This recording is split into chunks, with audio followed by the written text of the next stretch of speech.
The story starts with a guy in a hoodie walking down a dark alleyway and two hooligans making noise behind him. The hoodie guy complains that this studio district is loud and filthy day in and day out. And tucked away inside it is his tiny 180-square-foot rooftop home, the penthouse for broke people.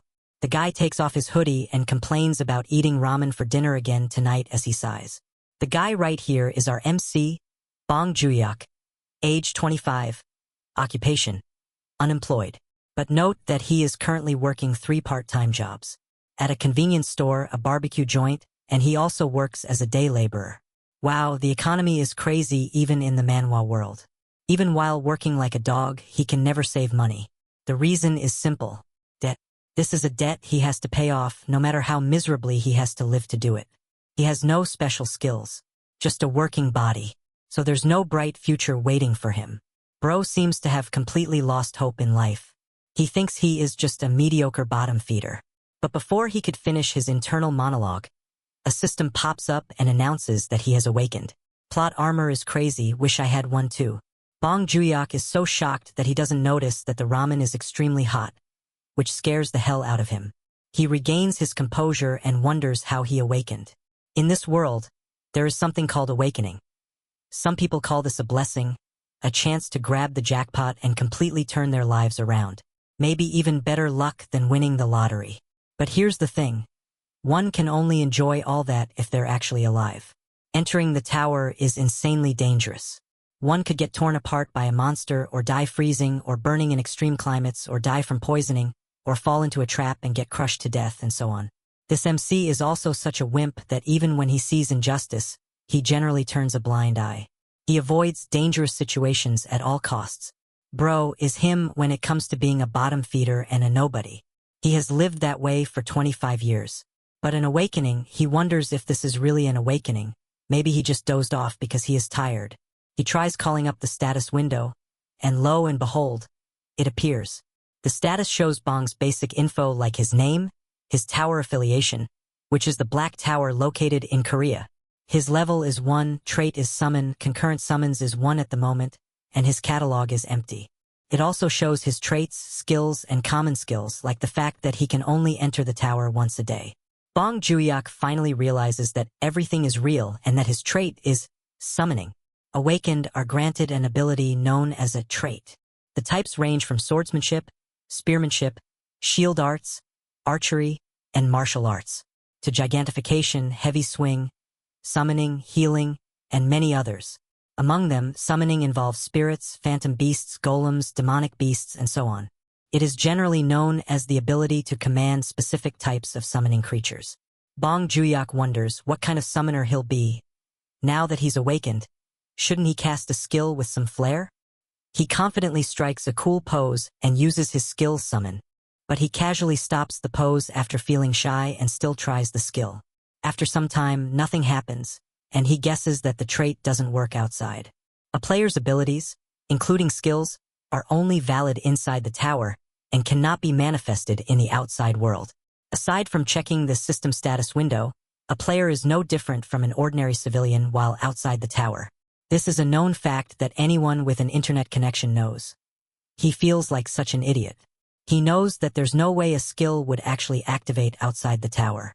But plot armor seems to have different ideas. The system pops up and starts initiating a random summon. Bong Joon-hyuk's eyes widened in shock as a creature started to manifest in his poverty penthouse. A man dressed like an assassin. Bong Joon-hyuk is terrified and asks, why is his skill working? And a person of all creatures was summoned. The cheerful first summon salutes his boss and affirms Bong Joon-hyuk's thoughts that he is indeed a human. WTH, Bong Joon-hyuk is surprised that a successful summon happened outside the tower. And it's not just a normal summon like a spirit or a golem, but a human. The summon smells something delicious and realizes that it's ramen. The summon politely asks for just one bite, and Bong Joon-hyuk agrees. Bong Joon-hyuk looks at his summon and wonders why, of all things, he has to summon a just one bite moocher. Bro could barely feed his broke ass, and now he has to feed this starving summon too. As the moocher eats the summoner's dinner and complains about the new spicy ramen flavor, Bong Joon-hyuk just annoyingly stares at this total moocher spice wimp. But he is baffled as to how a skill activated successfully outside the tower, and a human summon at that. He has never even heard of such a thing. He calls for his status window again, and this time it displays that he can summon humans and demi-humans. The summonable range is rare grade, super rare grade, special super rare grade, up to legend special super rare grade. Seamless communication is possible between the summoner and the summoned in all situations. He notices that the grades are like he's pulling for game characters or something.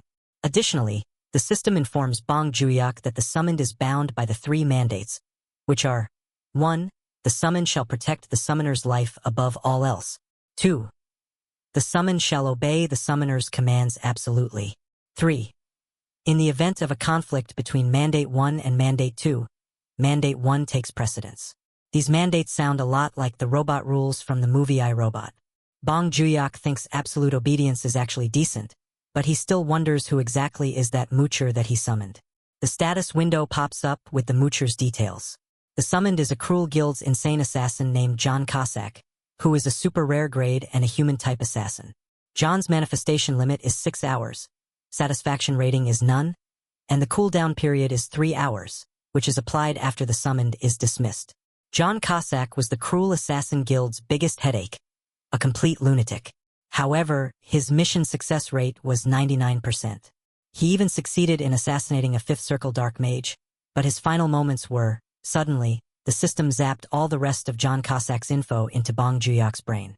And before he could realize it, his soul is sucked away into John Cossack's past. Bong Joon-hyuk sees John Cossack charging towards his targets. John Cossack skillfully separates the targets' heads from their bodies as he glides through. But Bong Joon-hyuk gets freaked out as he watches the assassin gift wrapping the target's head. Oh yeah, this guy is a lunatic. Are they supposed to be presents or decorations? John Cossack happily stares at a mansion, and the system explains that his end was the result of a single failure. He crept up on his assassination target, who was sleeping in bed. But before he could land a decisive blow, the target severs him in half, like Satoru Gojo from Jujutsu Kaisen. Turns out, his assassination target was the Empire's strongest sword master. And that was John Cossack's final memory. Back in the present, John Cossack creeps up on his summoner and, in a chilling voice, asks Bong Joon-hyuk what he is thinking about. The MC, who was unaware of this, was scared out of his mind, and he paddled downward in fright. The summoned apologizes and claims that he just wanted to ask if he had any orders for him. Bong Joon-hyuk, who is terrified, tries to hype himself up by reminding himself that the system states clearly that the summon shows absolute obedience to the summoner's commands. He takes a deep breath and starts ordering Mr. Cossack, clear the pot and clean the table, and the summoned also does it willingly. Bong Joon-hyuk is surprised at how fast Cossack is, and he doesn't even complain. He is even more shocked that Cossack really does everything he says. He asks Cossack if absurd requests are out of the question. Cossack explains that he obeys his summoner's words unconditionally. So to test the theory, Bong Joon-hyuk asks him to bark for him like a dog. The whole place goes silent for a sec, and Bong Joon-hyuk wonders if he crossed a line. He knows Cossack was a powerhouse in his past life, so his pride must be immense. What if he suddenly snaps?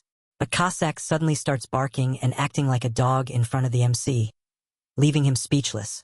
With a completely dumbfounded look, he gives Cossack a thumbs up and finally accepts that the summoned is absolutely obedient to the summoner. What a paranoid guy. Someone suddenly knocks on the door, and Bong Joon-hyuk gets startled. Turns out to be the loan sharks, and they ask Bong Joon-hyuk to open up since they know he is inside. Bong Joon-hyuk starts panicking. He totally forgot today's the day the interest is due. Tough luck for this brokey. He quickly asks Cossack to get up, and the summoned agrees. Apparently, Bong Joon-hyuk borrowed 10 million won. No bank would lend to him, so out of desperation he went to a loan shark. His dad had slipped on some ice and fractured his hip. He needed money for his dad's surgery, plus his little brother's college tuition. He had no other choice. He thought he could pay it back quickly. But the principal remains untouched, and he has already paid back over 5 million won just in interest. Honestly, he knows it was a stupid move. But what else was he supposed to do? There was no other way. Even if he went back, he would have made the same choice. The loan shark continues to knock on the door aggressively. They want to see his face to check if he's doing okay. What are they? His mom? Bong Joon-hyuk calls Cossack, who is on demon time right now, ready to receive the order. He will sever the loan shark's head and bring it to Bong Joon-hyuk.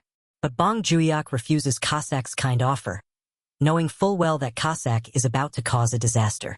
So he decides to hide Cossack in the bathroom and asks him not to move a muscle, keep his mouth shut, and not to make any sound. Cossack is relieved, though, when Bong Joon-hyuk allows him to breathe. After putting his summoned away, Bong Joon-hyuk opens the door. A man grabs his neck and tells him that he's looking healthy. He says when the interest payment didn't come through, he was worried Bong Joon-hyuk might be sick or something. Bong Joon-hyuk responds that he forgot and apologizes. He just sent the transfer. The blonde guy tells him that if it's too tough, he shouldn't force himself. If he's desperate, he can always carve out an organ and sell it. Life gets a whole lot easier with just one kidney. Another guy outside points out that he has a little brother.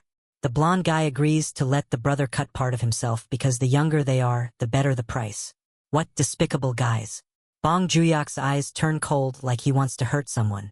The blonde guy notices the look and wonders if this weakling is itching to take a swing at him. But the wimpy MC reverts back to his normal self and tries to laugh it off. The loan shark warns him and leaves the room. After the visitors, Cossack comes out of the bathroom. And Bong Joon-hyuk is impressed that he hid very well. Cossack asks for Bong Joon-hyuk's command. But Bong Joon-hyuk is tired, double shifts at work, an awakening, a human summon, and a visit from loan sharks to top it off. The debt, he wonders if he should really just try climbing the tower. He shuts down the idea even though the money is great. There's no way a coward like him could survive climbing the tower. Cossack continues to ask what he should do now. Bong Joon-hyuk asks if there is anything he'd like to do. If he wants to return, he can dismiss the summon. Cossack asks to watch TV, and Bong Joon-hyuk gives him permission. Deep into the night, Cossack is still watching drama on TV while Bong Joon-hyuk is trying to sleep. He knows that, even though Cossack is a summoned being, feeling someone else's presence nearby isn't so bad. It actually feels kind of comforting. Until now, he has been all alone, working himself to death. Before Bong Joon-hyuk could finish his internal monologue, he fell asleep. The next day, Bong Joon-hyuk wonders if the summon was released. He guessed it makes sense. Was it 6 hours since he had a manifestation limit? The system informs Bong Joon-hyuk that Cossack has been released. He remembers seeing it in his sleep. Anyway, awakening or whatever, he decides to get ready for work. All of a sudden, the reporter brings breaking news. Early this morning in Jongnyo-gu, Seoul, at the offices of the illegal loan shark firm, Smile Cash, a gruesome murder took place. Bong Joon-hyuk stops when he hears Smile Cash. News continues. 3 victims were found, all of them beheaded. But what is truly shocking is that the victims were found wrapped in red ribbons. Bong Joon-hyuk drops his toothbrush and immediately thinks about his summon when he hears heads and red ribbons. At this point, he knows, and we all know who is behind this. Bong Joon-hyuk starts freaking out after realizing he just summoned a total psychopathic murderer. This is one of the easiest ways to settle a debt that I have seen. Later, the news is everywhere. The loan shark's hideout is on his phone, and the heads with red ribbons tied to them are on display. Bong Joon-hyuk is freaking out as he scrolls through his phone. No matter how he looks at it, it's definitely Cossack. He is so distracted that, even at work, he sees customers as the loan shark's head with a red ribbon. In fact, everything inside the store looks like the loan shark's heads. Bong Joon-hyuk gets so scared that he knocks items off the shelves. But it turns out that it's just a regular customer buying chocolate. Bro is tripping like crazy. Even the customer asks if he is okay. He just apologized and sold the item to her. Later, while walking home, he thinks he can't work in this state, so he will take a break from all his part-time jobs tomorrow. Bro is seriously stressed out, wondering if the loan shark's dying was because of him. At night, inside his cheap room, he is checking John Cossack's status window again. He thinks the summoned is really a crazy assassin. He won't harm him, his summoner, but it's still a bit scary. He then stretches his hand for and summons John Cossack again. But before that happens, the system asks Bong Joon-hyuk to leave a satisfaction rating for John Cossack. The system is really moving like the App Store all of a sudden. Bong Joon-hyuk is surprised by the star rating, and he plans to give a 1-star rating for being insolent since John Cossack was told to watch TV, and he committed murder, which he didn't even order. He put the MC in a really tight spot.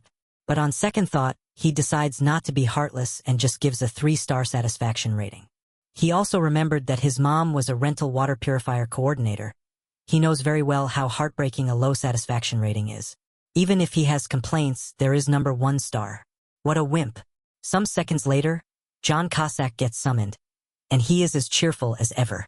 He greets and thanks Bong Juyak for the 3 stars, and he also promises to work harder. Bong Juyak seriously wonders how this innocent-looking guy killed 3 people. So even though he is hesitant, he asks about the 3 guys who came to his house yesterday. Did he really unalive them? Cossack, with the same cheerful look, responds, yes, he took care of them last night just before being unsummoned. Bong Juyak gasps. He suspected it. This guy really was the culprit. Then, what's in front of his eyes right now is a murderer. Suddenly, he feels his stomach churning and his heart racing. He calms down and reassures himself that he won't be harmed. He continues his questions and asks how he even knew where their office was. Cossack explains that he planted a mark of pursuit. When those guys barged into Bong Juyak is stunned.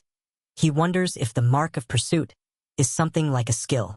He asks Cossack why he'd go that far, and Cossack answers that the loan sharks were a threat factor, so it is better to deal with them in advance. Bong Juyak tries to explain that he didn't order him to, and Cossack explains that it's because of the Summon's 3 laws, Article 3. Simply put, he is absolutely obedient. However, if the summoner is in a dangerous situation, this can be ignored. It's stated in the 3rd law of the summoner. Bong Juyak asks, so, for example, if he, the summoner, orders Cossack to unalive him, would he disobey? Cossack claims he would refuse that request. Bong Juyak complains that there was no actual threat to his life, so that's an arbitrary judgment. Cossack says, that's true, Article 3 can be interpreted broadly.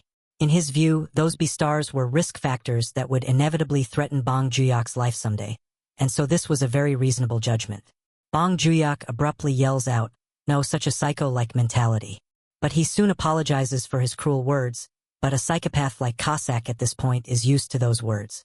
It's not that Bong Juyak doesn't understand, but this could be extremely dangerous.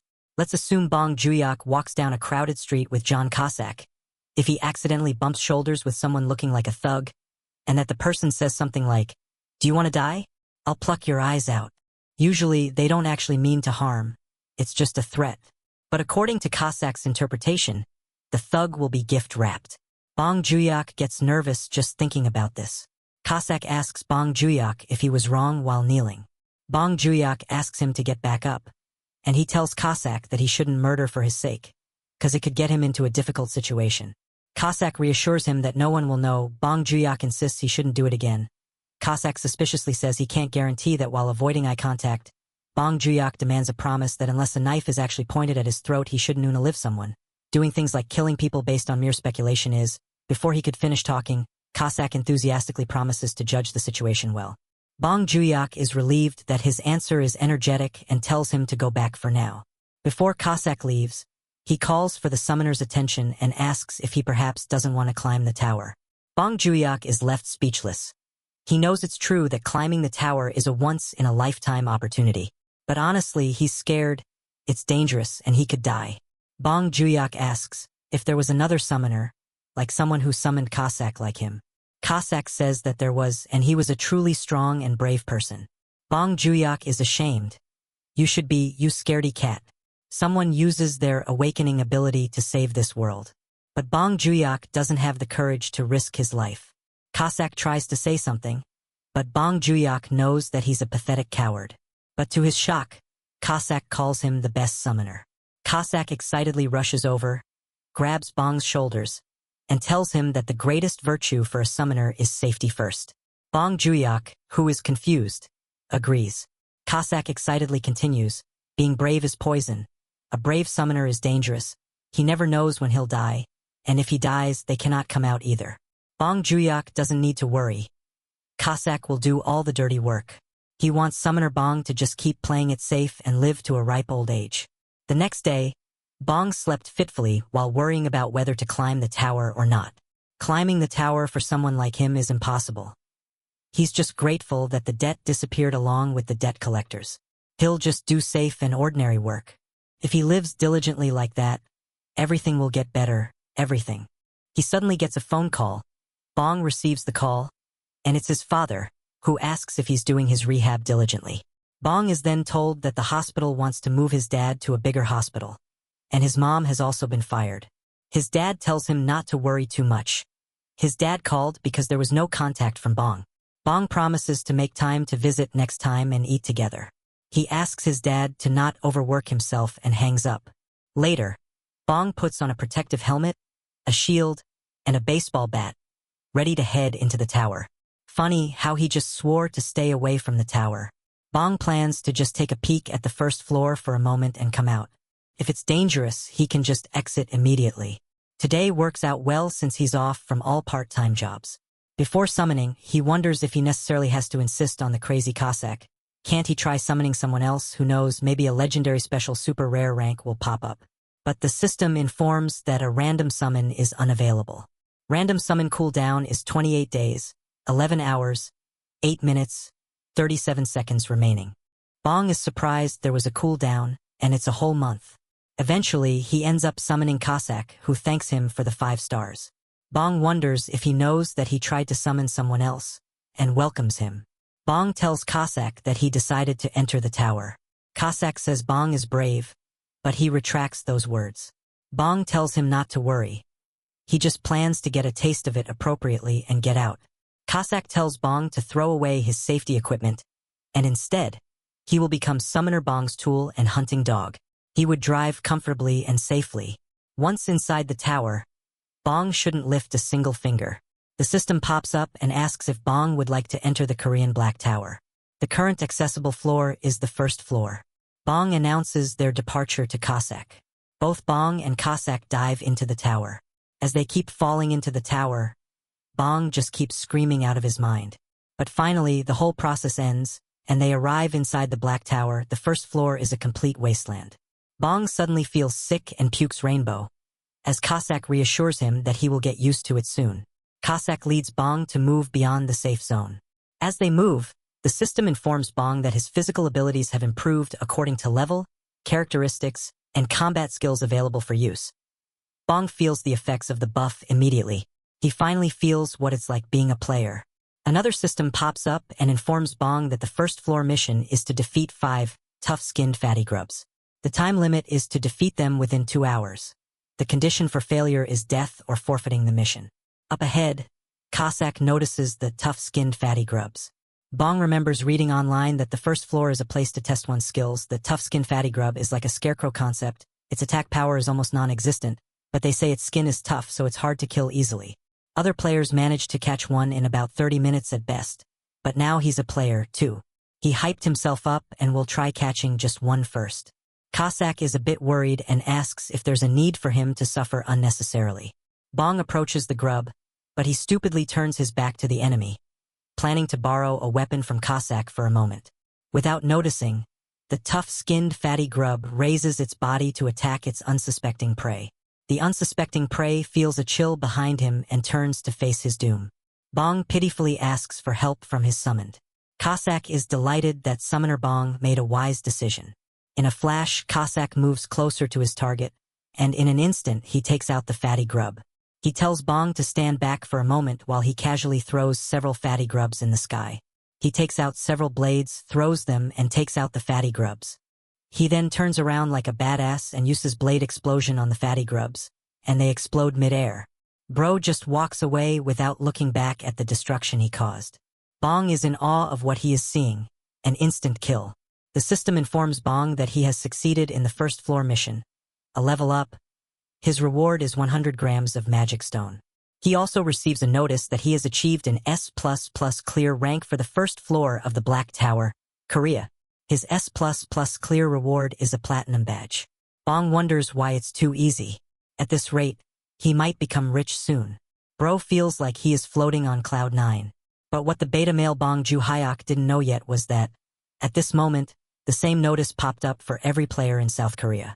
The system informs Bong that he can challenge the second floor and that he's exiting the Black Tower of Korea.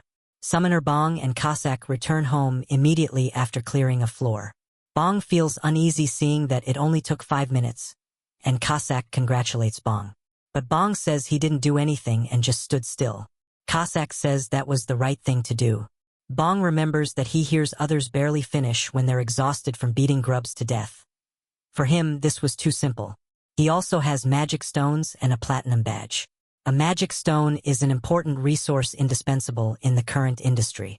The price has dropped a lot compared to the early days of the tower creation, so now it's about 50,000 won per 100 grams. Since 20 years have passed since black towers appeared in countries all over the world, most ordinary people know the general common sense about the towers. But a platinum badge, he's never even heard of something like this. Anyway, he earned 50,000 won in just 3 minutes. Cossack informs his boss that he is going to watch some drama. Since they earned a lot of money today, Bong decides to buy something other than ramen to eat. Cossack notices that it's spicy jockball, pig's trotters. Bong disagrees. He ordered regular jockball because Cossack said he can't eat spicy food. The spicy wimp insists he smells something spicy. Bong notices that Cossack really has zero tolerance for spicy food. Cossack still decides to eat happily and thanks Bong for his grace. Bong asks Cossack a few questions to make small talk while they eat. Bong realizes that Cossack is deeply influenced by his ex-summoner. Cossack plans to change his ways if it displeases him. But Bong tells Cossack to remain the same, and they laugh out and enjoy their meal. With all this development, Bong becomes certain and confident that this new life is not dangerous at all. No, rather, it's doable. The next morning, Bong prepares an alpha male's daily routine, a convenience store during the day, and a charcoal grill restaurant at night. He decided not to do the day labor part-time job that he was doing in between. Instead, coming home and tower clearing with John Cossack. It's a perfect plan. He later summons Cossack, who thanks the summoner for another 5-star rating. Bong says he would give a 10-star rating if he could. Cossack is glad Bong is satisfied with his service. Bong asks if the satisfaction rating is that important. Cossack explains that the better the rating, the more benefits arise. He gets an upgrade, for example, manifestation time, rank increase, and, needless to say, the chance to receive calls increases. They enter the second floor of the Black Tower of Korea. The second floor mission: defeat 10 quick-witted fatty grubs. Time limit: within 2 hours. Completion condition: quick-witted fatty grubs 0/10. Failure condition: death or forfeiting the mission. Bong immediately noticed that the second floor grubs are tricky because they move around here and there. They are faster than he thought. He asked Cossack what he should do on the second floor. But Cossack tells him that there won't even be time for that. He smiles and says it'll be a 3-minute cut. He moves and promises to finish quickly and escort Bong home. So Bong asks if they shall have chicken and beer today. Cossack thanks his boss and attacks the grubs. In an instant, he completely annihilates the grubs. And just like that, they succeeded in the second floor mission, and he levels up again. He also receives a reward of 200 grams of magic stone. Another notice appears, saying that he has achieved an S++ clear rank for the second floor of the Black Tower, Korea. S++ clear reward, awarding a platinum badge. Bong is surprised he achieved S++ again. He wonders if it's allowed to be this easy. It's fast, too fast. He can even go in and out before going to his morning part-time job. The next day, the third floor mission: defeat 10 ice-cold fatty grubs. Bong and Cossack arrive on the third floor.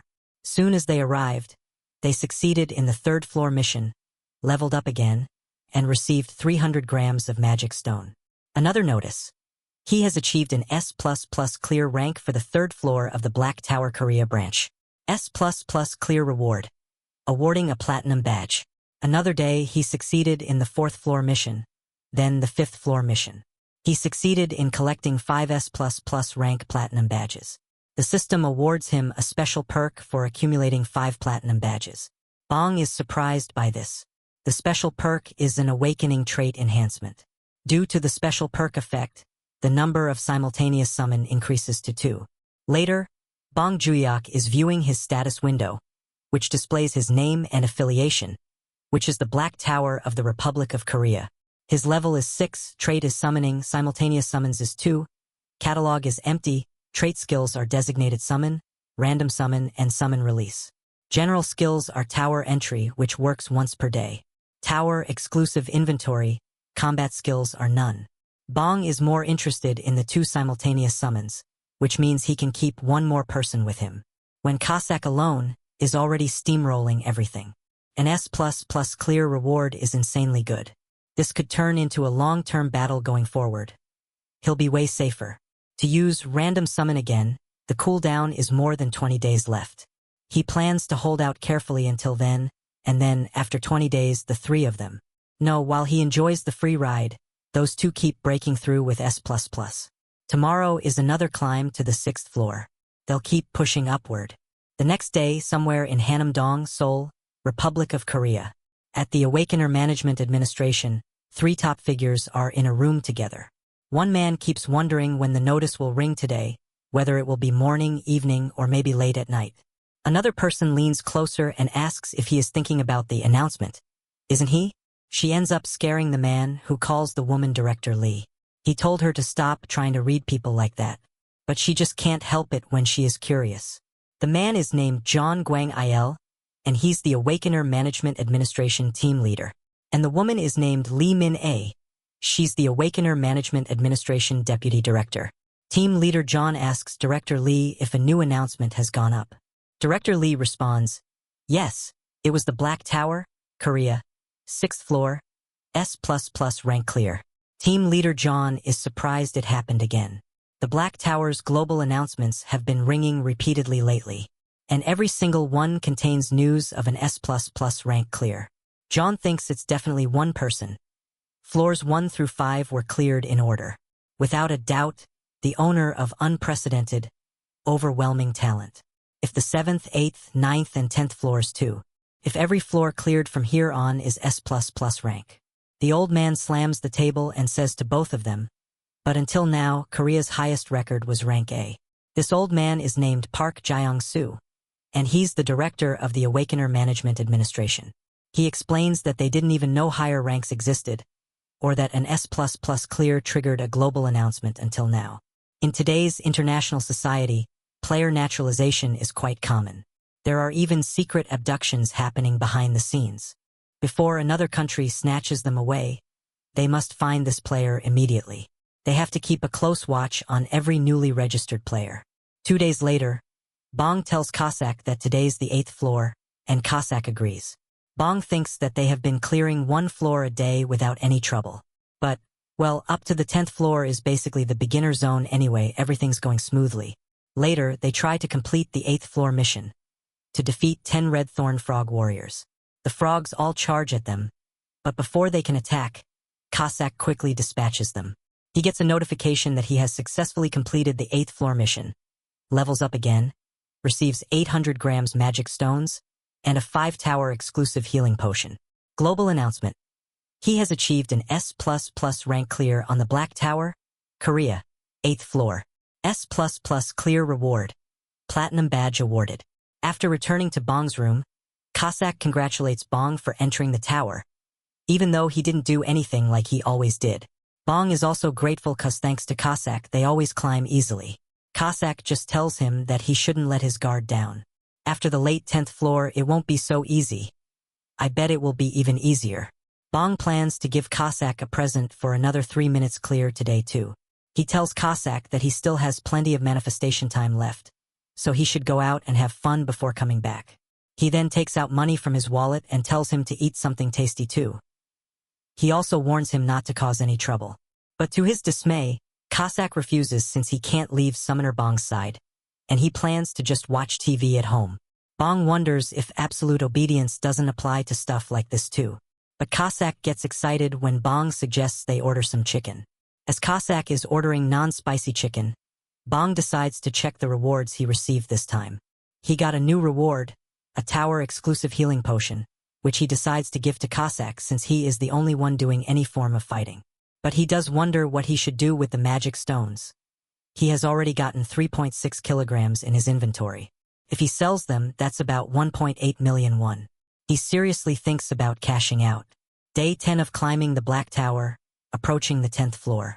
At first, he thought he'd just dip his toes into the tower, but he has been climbing 1 floor a day without missing a beat. Yesterday's 9th floor, the jungle man eating corpse flower, was easy too.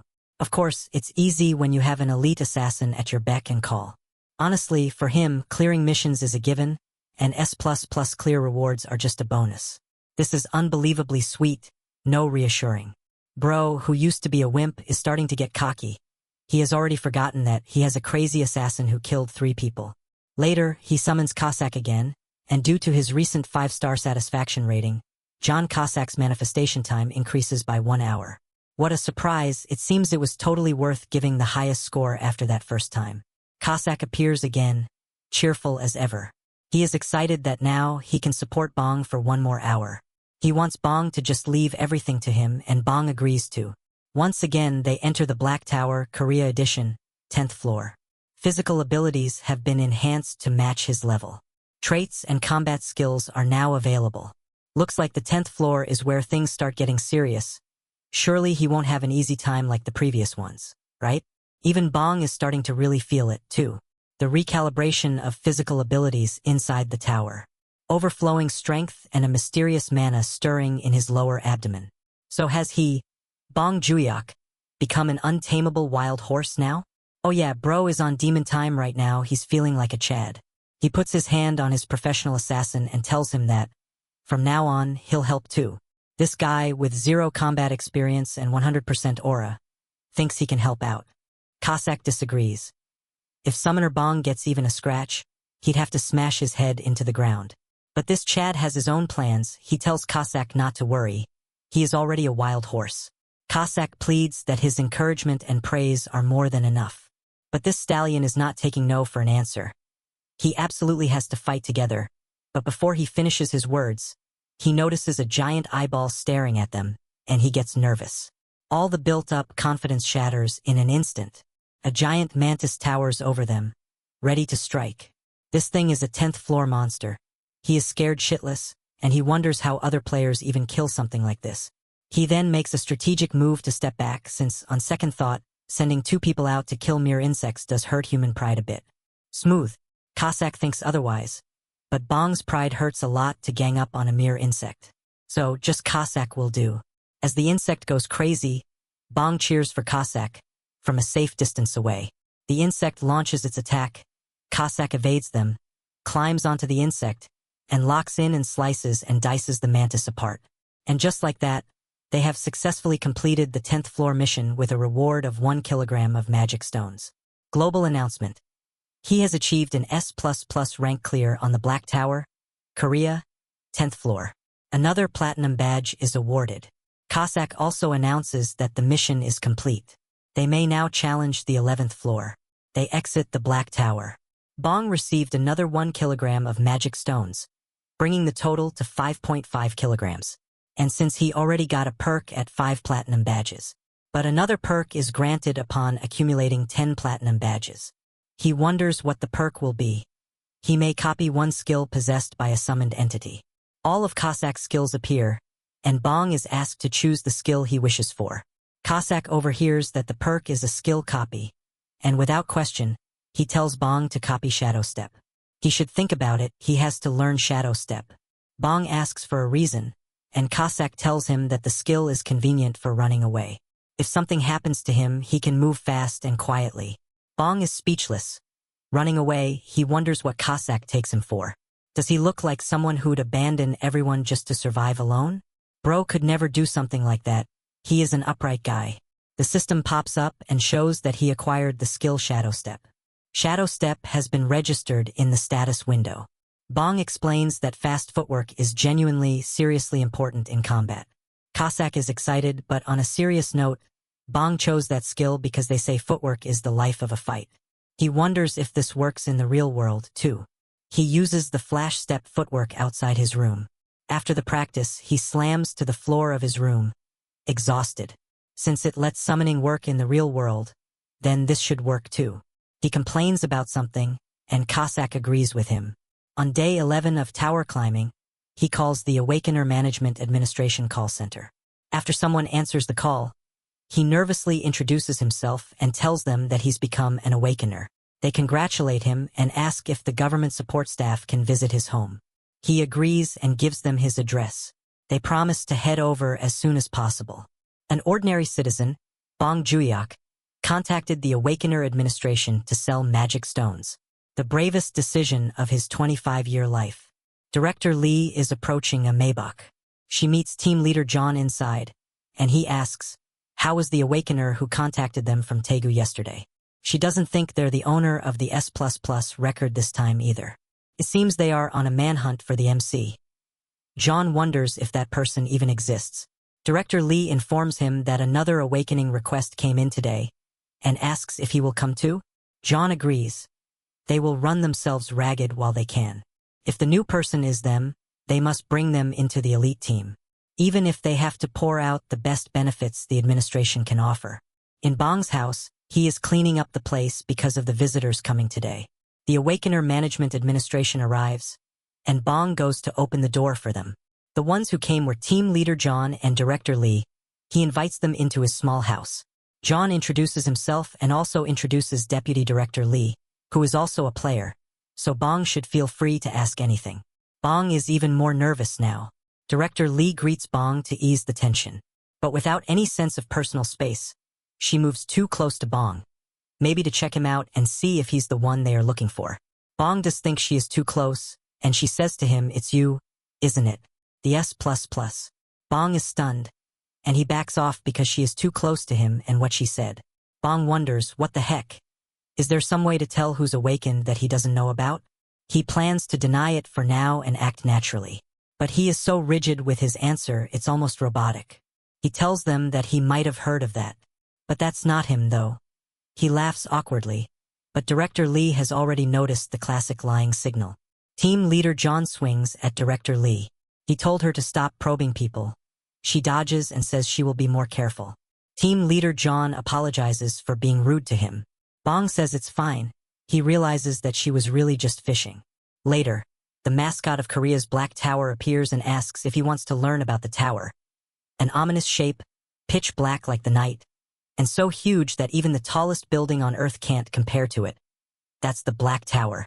The Black Tower appeared all over the world overnight, 20 years ago. Countries sent their armies and scientists to uncover its secrets, but no one could get close. It was like an invisible barrier blocked them, making a physical approach impossible. So what is the tower? That question was answered when players appeared. The tower is structured like a game where you climb one floor at a time. Players are just like ordinary people outside the tower, but inside, they can use powerful abilities and skills. With the rewards they get in the tower, they upgrade their gear and contribute greatly to the global economy. Here's a question. What happens if no one climbs the tower? A notice, Black Tower climbing in the country is falling behind. Another notice, Tower collapse countdown is now active. Notice, countdown stops if an uncleared upper floor is successfully conquered. If no new higher floor is cleared within 6 months, the countdown starts, and in the end, the tower collapses. Notice, the Black Tower in the country is collapsing. 3 years ago, that's how the Indian city of Mumbai disappeared. Now then, let's look at the situation in our country. Each nation has between 1 and 3 Black Towers. Lucky them, South Korea got just one, and it's located deep in the mountains of Gangwon province. The number of players is estimated to be 5,000 to 10,000, about 0.01%, 0.02% of the population. So there aren't that many players. Even so, Korea's Black Tower conquest is going smoothly. Currently, they're on the 65th floor, the second highest record in the world after America's floor 66. So don't worry, their society has its heroes, the players. Just like humanity once pioneered new continents, humanity today is exploring and learning about the Black Tower. The awakened ones are the hope of this era. So, how about Bong registering right now as an official player? He can be a hero too. After the mascot's explanation, Team Leader John closes the laptop. He says that's all for the mandatory viewing material. Bong wonders what this cringe TED Talk-looking propaganda. Team Leader John tells Bong that they'll ask a few questions to verify some details. He is asked if Bong is truly awakened, and he responds yes, he has entered the tower. He has done some clearing, too. He presents the magic stones that he has collected so far. John asks which floor he has reached. The 10th floor, he says. Both Director Lee and Team Leader John are alarmed. That's the same floor as the S++ record. They wonder if he could be the one. Director Lee asks if he has heard about the global notices that are such a hot topic lately. Bong tries to stay natural, but his answers are too robotic. He claims he's heard of the S++ grade clears. Whoever it is, they must be a really amazing player. Even John notices that he is tense. He thinks it's kind of sus that Bong is twitching. He explains to Bong about the contract options. Their government divides players into 2 tracks. The first track is the elite climbing team. The second is the general climbing team. General team players plan and run their own climbing schedule. Think of it as a free freelancer lifestyle. The elite team, on the other hand, works much more closely with the government's Awaken Management Agency. They have obligations to climb higher floors, but they also receive various support and benefits. One of them is personal protection outside the tower. Because outside the tower, players are no different from normal people. Also, if he joins the elite team, his base annual salary will be a lot. Bong wonders what will happen if it comes out that he's the one with the S++ record. Paparazzi would hound him with questions like, "There's a rumor that he's a total wimp, and is it true he doesn't have a single friend? Being in the spotlight is the last thing he wants." John tells Bong that when he applies for the elite team, they will lend him a body cam so he can record his runs. Bong interrupts him and says he won't be applying for the elite team. John is confused, and Bong is satisfied with the general team. Even though John tries to explain that the conditions are much better with the elite team. Bong says that he has no talent and it's scary. He's fine stopping at a reasonable floor and just taking reasonable rewards. John asks him not to decide so quickly. He should think it over slowly. But Bong has already decided. Director Lee thinks it's another miss. There are plenty of people who stop at a certain point and just farm safely for easy gains. But it's the first time she has seen someone say it that bluntly during screening. A coward like this doesn't qualify. Even if he volunteered for the elite team, he's exactly the type they must never accept. She's looking down on the wrong coward. She thinks the most important virtue for the elite team is the will to climb. But team leader John respects player Bong's decision, which he is grateful for. John then asks if player Bong could enter the tower from here. It's the last step they need to confirm his awakening, and Bong agrees. John thinks it will be a waste to throw away his one daily entry anyway. He might as well do a clear while he's in there. Bong gets nervous instantly. He realizes that he's still probing, trying to confirm if he's the S++ clearer to the very end. Bong agrees to clear the floor while he's in there, but he lies that he usually uses up almost the entire time limit, so it could take close to 2 hours. Director Lee thinks it's fine, since this is their job after all. He shouldn't feel pressured and take his time. They will be waiting. Bong prepares to enter the tower. He tells them to feel free to watch TV and help themselves to drinks from the fridge since it will take a while. And like the Terminator, he says, "I will be back." He vanishes into the tower in front of the officials. Team leader John asks what Lee thinks about Bong. She, with a bored expression, harshly judges Bong. Talent-wise, she doesn't know. But he does seem extremely timid. His way of talking and acting are both completely shrunk. She bets he'll give up on floor 11. John asks why she thinks that. She explains that she cleared it herself, and floor 11 is where they test a player's fear. She means the long-tailed burrow centipedes. As John knows, they're not actually that hard to beat. But they look disgusting, and one has to kill a full 100 of them. She doesn't think someone that's scared can really do it. She is sure he'll retreat to the safe zone and abandon the mission. John knows that her guesses have been spot on so far. He will call the director and tell him it's another dead end this time. Inside the tower, John Cossack has been summoned via targeted summon. Cossack is as cheerful as ever. Floor 11 mission. Defeat 100 long-tailed burrow centipedes. Time limit. Within 3 hours. Completion condition. Long-tailed burrow centipedes 0/100ths. Failure condition. Death or mission abandonment. Bong is disgusted that today's mission is centipedes of all things, and 100 of them. Cossack is confident he can take care of them quickly. 100 burrow centipedes is a 5-minute clear. But this time, Bong wants him to hunt as slowly as possible. He must take at least an hour, so no S++ clear record shows up. He tells the truth. There are eyes watching from outside. He'll even cancel the summon inside the tower today. Cossack understands his boss's intentions. Just entering should have been proof enough, but he even agreed to a clear. He'll break out of the S++ encirclement with a total mess of a record. Cossack starts the mission, but he's too fast. Bong asks him to slow down even more. Cossack's hunting pace is much slower now. At this rate, it'll all go smoothly. All of a sudden, a centipede appears below Bong. Bong knows that he's completely screwed. He needs to use a skill to run away, but his body won't move. Luckily, Cossack notices and he rushes over to rescue Summoner Bong. He slices up the disgusting centipedes so fast that Bong starts to panic. He is moving too fast. He orders Cossack to slow his tempo as much as possible. Cossack refuses. Summoner Bong's life comes first. Bong wishes he would just slow down. If he tries that hard again, then, global announcement. He has achieved an S++ clear rating for floor 11 of the Black Tower, Korea, and received another S++ clear reward, a platinum badge awarded. Cossack apologizes for accidentally clearing floor 11, but Bong is not buying that lame apology. He can challenge floor 12 now and is exiting the Black Tower of South Korea. Inside his room, Director Lee says 5 minutes have passed. He should be giving up and coming out right about now. She received a global announcement of the S++ clear rating for floor 11 of the Black Tower of Korea. At the same time, Bong reappears in his room. Director Lee is shocked. Director Lee tells John that the S++ rating for the floor 11 clear popped up, almost exactly when player Bong appeared. Bong sighs. He really didn't want to resort to this. These two are going to have to be silenced.